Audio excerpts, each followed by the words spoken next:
बलूचिस्तान में सैलाब की तबाहकारियाँ। बोलान में कौमी शाहराह पर बदतरीन ट्रैफिक जाम है और गाड़ियों की लंबी कतारें लगी हैं। हज़ारों मुसाफिरों को मुश्किलात का सामना है।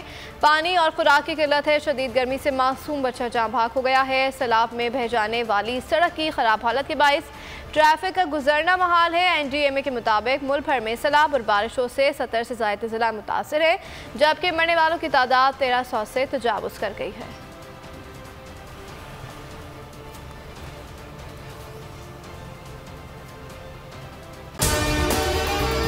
अगर आपको हमारी ये वीडियो पसंद आई है तो लाइक पर क्लिक कीजिए। बोल किसी के भी दबाव में आकर अपने फैमिली मेंबर्स को अलहदा नहीं करेगा। बोल हमेशा आवाम की आवाज बनता रहेगा और आवाम के मसाइल दिखाता रहेगा। बोल की आवाम से खुसूसी दुआओं और साथ देने की अपील। सबसे ज्यादा व्यूज, सबसे ज्यादा रील्स और सबसे ज्यादा रेटिंग के साथ बोल अब भी नंबर 1 पोजीशन पर बरकरार।